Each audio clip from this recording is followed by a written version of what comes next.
Thomas was deeply hurt after the time he went fishing. You'd often hear him warning the other engines never to go fishing. "It's too uncomfortable," he'd say, but the other engines all had the same answer. "We know not to do something as daft as that." Thomas was infuriated that the other engines all laughed at his warnings. All the engines on Sodor knew the story of the time Thomas went fishing. All except Arthur. Arthur was the newest engine on Sodor, who was recently given the Normandy branch line. One day, Thomas was telling his story to Arthur. "I began to reach steam fit to burst. Some fish had gotten in my tanks. My crew had to fish them out. I was miserable." "That's quite the story, Thomas. But I think fish are lovely." "Fish are nothing like that at all. They're heavy, smelly, and cause nothing but problems. You need to be careful."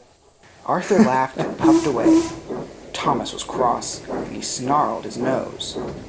"No need to get your nose out of joint," said his driver. Thomas was puzzled. There is a lone water tower at the fishing village. It has a pump that is fed into a nearby stream. When the water tower is empty, a workman turns the tap and the water from the stream refills the tower. This process can often take hours. A new workman didn't know this. His foreman told him to refill the tower when it was emptied, but the workman forgot and went to lunch. When he returned, he found the water tower bone dry. He quickly turned the tap, but the water came drowsily in.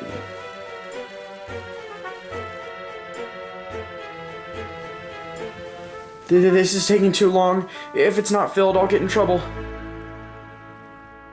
The workman found a bucket and some rope and began to draw water from the sea. Once he had the bucket full, he clambered up and poured the water into the tower. He repeated this process over a dozen times.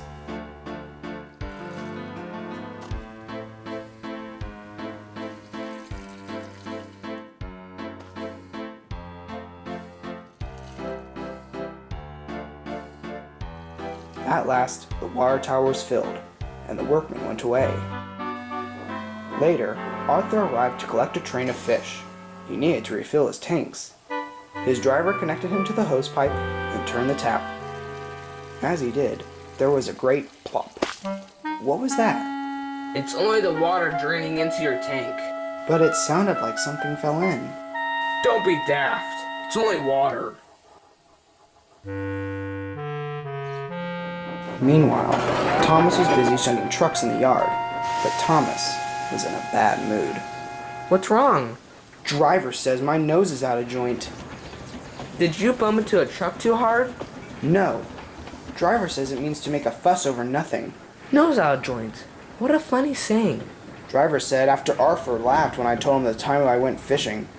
Well, it is kind of a funny story. Well, it wasn't funny for me. It was an unpleasant experience. Just then, the yard manager arrived. "Thomas, you need to collect the breakdown train and take it to the junction. "Why?"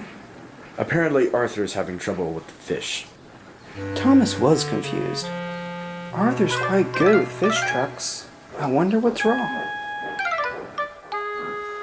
Thomas was surprised when he found Arthur in the middle of the line, covered in fish. Goodness me, what a pong! Arthur was embarrassed. The journey was going well when my steam pressure rose so suddenly. It startled my driver and he put the brake on too quickly. Fish fell all over me. I wonder what caused your steam pressure to go up. Arthur looked at his buffers. Thomas knew then. Arthur, do you have fish in your tanks? Yes. I should have heeded your warning. Thomas laughed. Oh, not to worry, Arthur. Now we both have fishy tales to tell. This made Arthur feel just a bit better. Sir Tom Hatt found out the workman and had a stern word with him. As for Arthur, it took a long time for him to be repaired.